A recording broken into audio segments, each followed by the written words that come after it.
Preman betul. Jahat. Dan itu sampai sekarang nempel nggak sih? Nempel.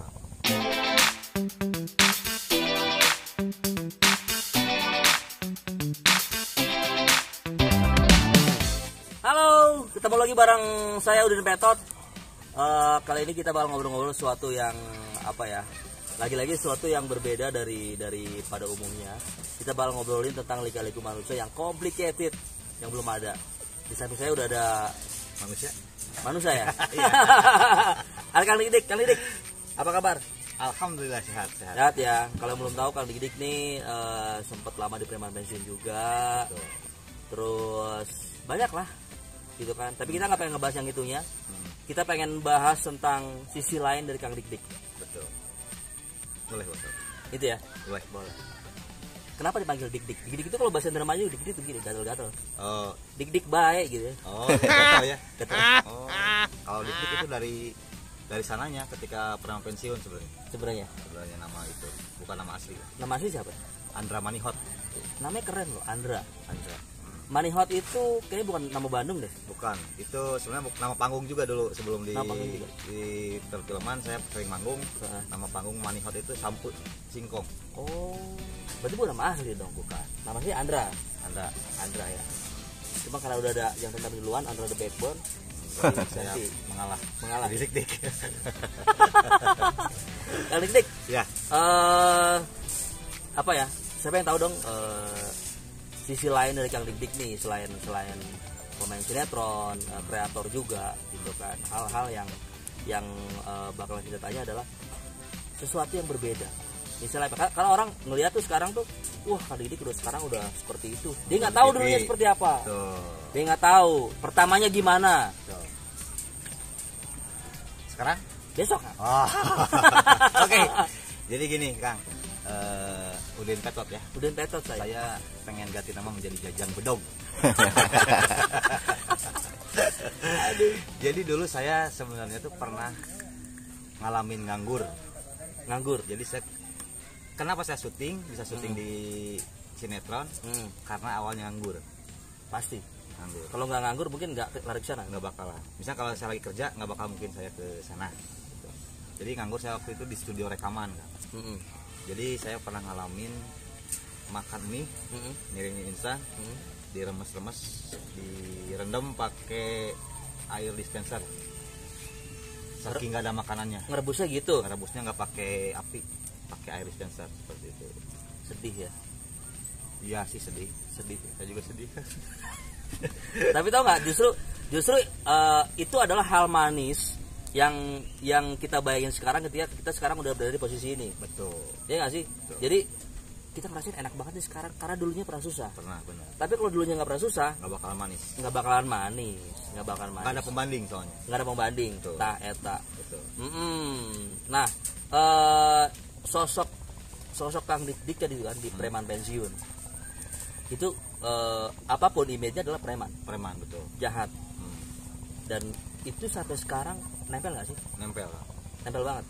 Jadi kalau kemana-mana ada Kang Dik, harus hati-hati dompet. Justru enggak, tapi kalau ke negatif enggak.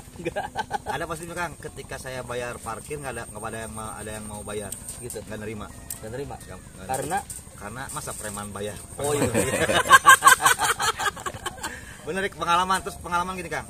Ketika waktu syuting ada orang ketika saya di Jalan Asia Afrika tuh. Waktu itu habis syuting, orang ada yang laporan, Kang, barusan saya dari Masjid Agung Bandung, alun-alun Bandung di Masjid Agung, saya kehilangan HP.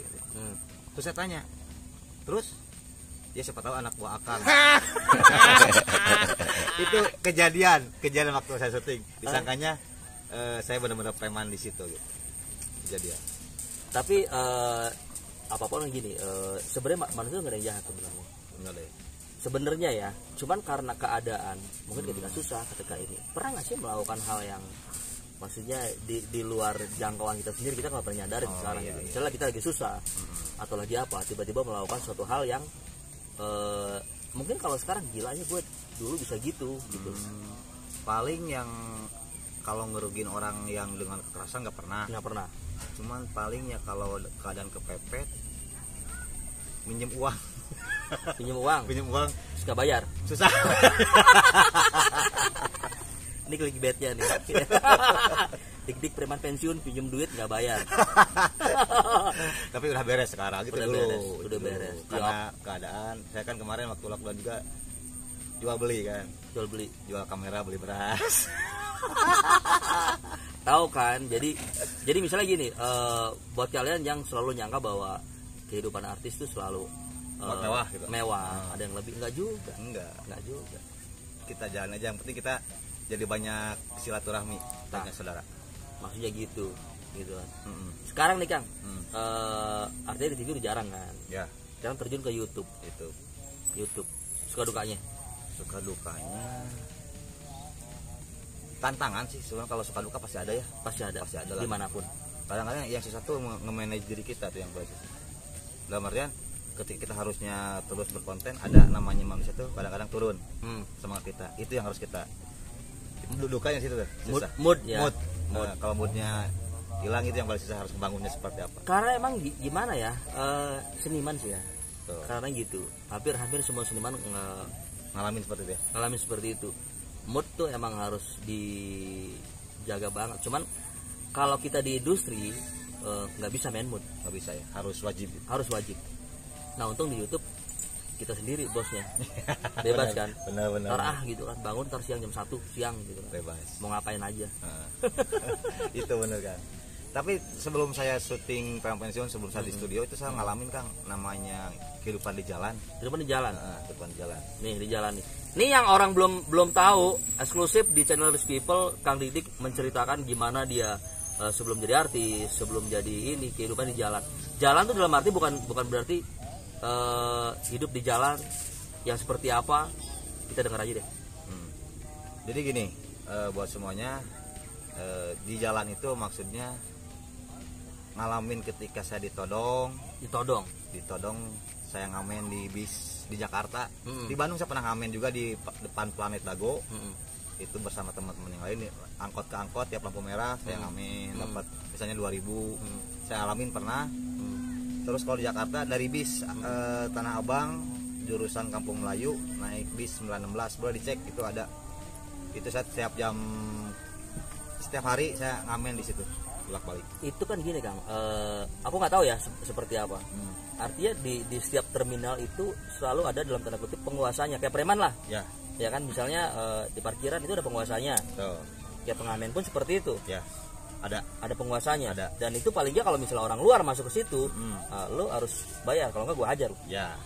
Tapi ketika saya waktu isinya kan kalau ini mengembara, rasa berani makin meningkat sebenarnya kan. Ketika saya dari Bandung ke Jakarta, jadi gimana nanti aja.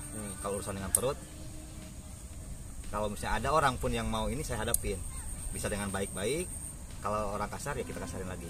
Tapi alhamdulillah nggak ada. Berarti jiwa premannya udah terpupuk dari dulu sebenarnya. Ya ada. Ke bawah sampai film. Ya, jadi nyambung kayaknya. Menarik sih. Ya. Hal yang paling menakutkan deh ketika hidup di jalan apa? Menakutkan, ada rasa takut ketika misalnya ada penguasa lain, ada yang lebih duluan senior, tapi lebih takut dengan rasa lapar kita. Jadi yang meskipun ketika lapar kita, perut kita lapar nih, hilang rasa takut sama orang. Nggak ada takut. Nggak ada. Yang penting kita berusaha. Kalaupun ada masalah, ada orang yang datang, kita hadapin. Kasih lu atau gue yang mati. Nah itu. Apalagi di daerah orang itu lebih berani kalau menurut saya. Luar biasa. Lebih berani. Ada lagi nih. Tapi yang penting Kang, ini satu, kita nggak pernah bikin masalah duluan. Lu jual gue beli. Nah gitu.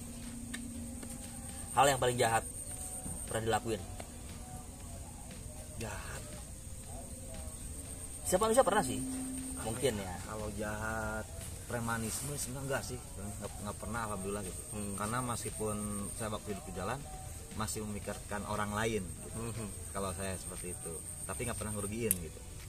Kalau misalnya kayak malak itu nggak pernah. Ya, sekarang orang yang berani one by one gitu kan. Jarang. Betul. Karena gertakan makin takut. Benar. Jadi meskipun kita sendiri, kalau kita komunikasi kita mau secara lembut, secara kasar, kita hadapin aja. Mau sendiri hayo gitu. Tapi akhirnya dia mungkin karena kena gertakan kita, akhirnya jadi saudara malah. Jadi temenan. Oh, saya pernah nih. Apa waktu tuh? Di Jakarta nih. Bukan di jalan, lagi nongkrong gitu. Lagi nongkrong ada orang di daerah Petamburan Tanah Abang tuh kan nggak jalan. Saya lagi makan. Ya, pas saya lagi makan di kaki lima gitu lah. Saya lihat di pojok tuh ada. Pas dia ngomong sama yang punya warung, dia ternyata ngomong pakai bahasa Sunda kasar. Saya langsung lihat, kok orang Sunda. Saya deketin lah lemarinya. Bang, tawarin rokok 1 batang. Gara-gara dia ngambil rokok 1 batang, jadi saudara Kang. Itu. Kalau ada apa-apa bilangin si Black.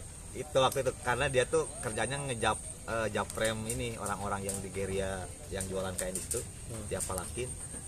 Gara-gara rokok 1 batang itu bisa jadi saudara. Itu doang ya. Sebenarnya kadang-kadang gini, ada istilah misalnya 1 gelas 1 saudara. Betul. 1 gelas tuh warna putih ya. Apa dong? Amer. Amer. Anggur merah. Anggur merah. Banyak hal sih yang mungkin kita bisa kulik dari Kang Didik ini sisi lainnya gitu kan, selain kesibukannya, masa lalunya yang mungkin ada pahit manisnya, hidup di jalan. Bagaimana tadi diceritain juga karena saking gak ada duitnya, makan mie dihancurin, dikasih air dari dispenser, gimana rasanya? Enak saat itu Pak. Enak tuh. Asal yang penting nikmatin aja, syukurin. Dan sekarang alhamdulillah Kang Didik udah mulai YouTube-nya udah mulai kencang, subscribe di channel. Ya. Channel ini juga ini wajib lah.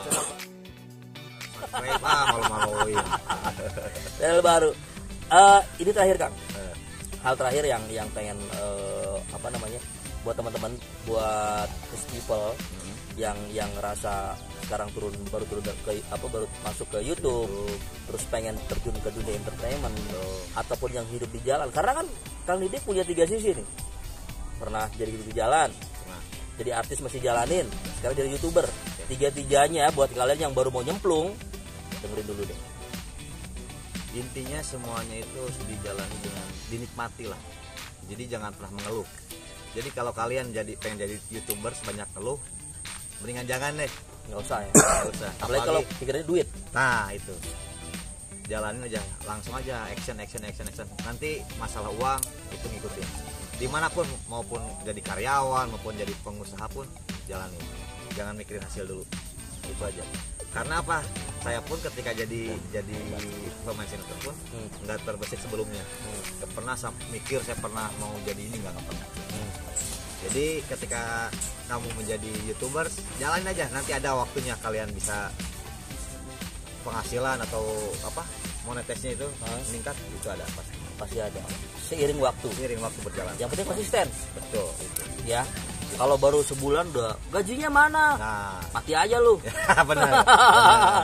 Kang Didik makasih udah ngobrol-ngobrol di Rich People Channel. Sukses ya buat Rich People. Terima kasih, mudah-mudahan bermanfaat. Amin. Ceritanya menginspirasi teman-teman buat yang baru mau terjun. Semangat terus pokoknya. Semangat terus. Ya. Sekali lagi terima kasih buat Kang Didik. Sama-sama Kang. Buat Dik Channel jangan lupa subscribe. Oke. Terus makasih juga buat Kau Sunda Ekstrim. Ya. Terima kasih. Bye.